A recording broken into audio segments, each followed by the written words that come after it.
Hello, അസ്സാം വലൈക്കും. എല്ലാവർക്കും ഈദ് മുബാറക്ക്. ഈദായിട്ട് ഈദിൻ്റെ സ്പെഷ്യൽ തന്നെ എന്തെങ്കിലും ഇടണ്ടേ? അതിന് വേണ്ടിയിട്ട് കുറച്ച് ഇഞ്ചിയും പച്ചമുളകും വെളുത്തുള്ളിയും ചെറിയ ഉള്ളിയും കൂടി മിക്സിയിലരയ്ക്കുക. എന്താണ് ഉണ്ടാക്കുന്നതെന്ന് ആദ്യം പറയണമല്ലേ. നല്ല ബീഫ് കറിയാണ് കേട്ടോ. നല്ല നമ്മൾ മൺചട്ടിയിൽ വെച്ച ബീഫ് കറി, അതായത് 1 കിലോ ബീഫിന് ആവശ്യമുള്ള സാധനങ്ങളാണ് ഞാനിപ്പോൾ എടുത്ത് കാണിച്ചത്. എന്നിട്ട് 5 സവാളയും കൂടി നന്നായിട്ട് അരിഞ്ഞെടുക്കണം. അരിഞ്ഞെടുത്ത സവാളയും ബീഫും എല്ലാം ഞാൻ മാറ്റി വെച്ചിട്ടുണ്ട്.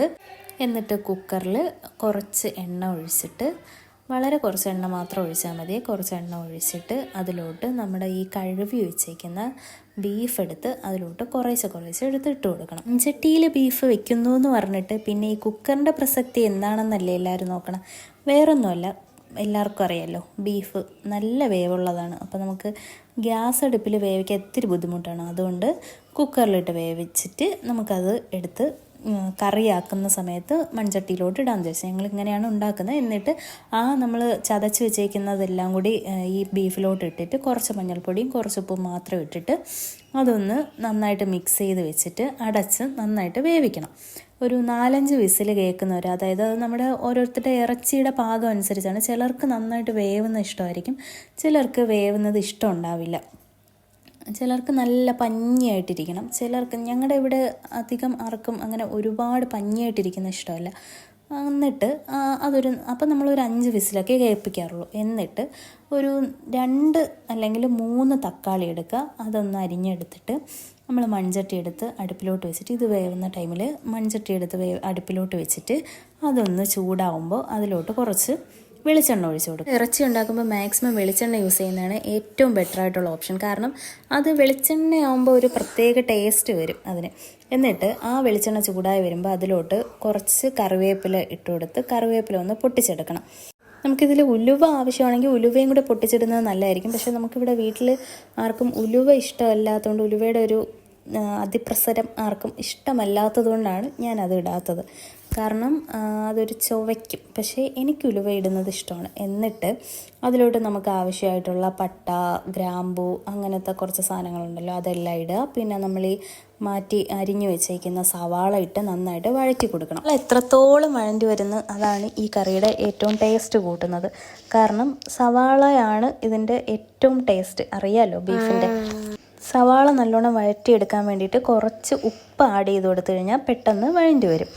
എന്നിട്ട് അത് നന്നായിട്ട് ഇളക്കി കൊടുക്കണം. ഇളക്കി കൊടുത്തിട്ട് അതൊന്ന് അടച്ചു വെച്ച് വേവിച്ചാൽ പെട്ടെന്ന് വെന്ത് വരും. സവാള ആയതുകൊണ്ട് അടച്ചു വെച്ചൊന്ന് വേവിക്കാം. എന്നിട്ട് ആ ഗ്യാപ്പിൽ നമുക്ക് ഈ നമ്മുടെ പൊടികളൊന്ന് ചൂടാക്കിയെടുക്കണം.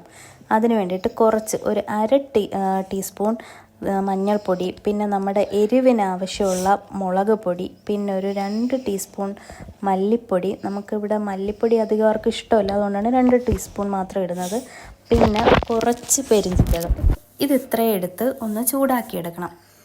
അത് നന്നായിട്ട് ചൂടാക്കി ഒരു കളറൊന്ന് മാറി വരണം. എന്നിട്ട് നമ്മളവിടെ വഴറ്റാൻ വെച്ചിരിക്കുന്ന അതിലോട്ട് നമ്മളൊരു അരിഞ്ഞു വെച്ചേക്കുന്ന തക്കാളി ഇല്ലേ, അതത്രയും തക്കാളി ഇട്ട് കൊടുക്കണം. തക്കാളി ഇട്ട് കൊടുത്തിട്ട് ഈ നമ്മൾ ചൂടാക്കി വെച്ചേക്കുന്ന പൊടികളും കൂടി അതിലോട്ടിട്ട് മിക്സാക്കി നന്നായിട്ട് എടുക്കണം. എന്നിട്ട് ഇതെല്ലാം കൂടി ഒന്ന് മിക്സാക്കി വെച്ചിട്ട് അതിൻ്റെ ഒരു പൊടിയുടെ ഒരു സ്മെല്ല് മാറുന്നവരെ വീണ്ടും ഒന്ന് നന്നായിട്ട് വഴറ്റി കൊടുക്കണം. ഇതാ കണ്ടില്ലേ, ഇപ്പം തന്നെ അതൊന്ന് നന്നായിട്ട് വെന്തത് കണ്ടില്ലേ. അപ്പോൾ അങ്ങനെ എടുക്കണം. എന്നിട്ട് നമ്മൾ അപ്പോഴേക്കും നമ്മൾ വേവിച്ച് വെച്ചേക്കുന്ന ഇറച്ചി ഒരു 5 വിസിലടിച്ച് അതിന് ഒന്ന് ഊറ്റിയെടുത്ത് അതിലോട്ട് ഓരോ കഷ്ണമല്ല കുറേശ്ശായിട്ട് വെക്കണം. കാരണം നമ്മൾ വെള്ളത്തോടെ എടുത്ത് കമത്തി കഴിഞ്ഞാൽ വെള്ളം ചിലപ്പോൾ ഓവറായിപ്പോൾ, അപ്പോൾ നമ്മുടെ കറിക്ക് അത്രത്തോളം ടേസ്റ്റ് ഉണ്ടാവില്ല. എന്നിട്ട് വെള്ളം ആവശ്യമാണെങ്കിൽ മാത്രം നമ്മൾ ഈ കുക്കറിൽ വേവിച്ച് വെച്ചേക്കുന്ന വെള്ളം എടുക്കണം. അപ്പോൾ ഞാൻ ഇത്രയും എടുത്തിട്ടപ്പോൾ എനിക്ക് വെള്ളത്തിൻ്റെ ആവശ്യം ഉണ്ടെന്ന് തോന്നി. അതുകൊണ്ട് ഞാൻ കുക്കറിലിരുന്ന ബാക്കി വെള്ളവും കൂടി എടുത്ത് അതിലോട്ടിട്ട് ഞാൻ മിക്സാക്കി എടുത്തു. എന്നിട്ട് ഇത് നല്ലോണം മിക്സാക്കി കൊടുക്കണം. അതിനിടയ്ക്ക് ഞാൻ കുറച്ച് കറിവേപ്പിലയും കൂടെ ഇട്ടായിരുന്നു. കറിവേപ്പിലയുടെ ഇത് നമുക്കിവിടെ എല്ലാവർക്കും നല്ല സ്മെല്ല് ഇഷ്ടമാണ്. അതുകൊണ്ട് കറിവേപ്പിലയും കൂടി ഇട്ട് ഇടയ്ക്ക് ഒന്ന് ഇളക്കി ഒന്ന് അടച്ച് വെച്ച് വറ്റിച്ചെടുക്കണം. വറ്റിച്ചെടുത്തിട്ട് അപ്പോൾ നമുക്ക് ഇത്രയും വറ്റിയാൽ മതി. കാരണം നമുക്ക് ആവശ്യമുള്ള കറി ഇത്രയാണ്. അപ്പോൾ അതിൽ കുറച്ചും കൂടി ഒരു ഭംഗിക്ക് വേണ്ടി കറിവേപ്പിലയും കൂടി ആഡ് ചെയ്ത് നമ്മളിങ്ങ് ഇറക്കും.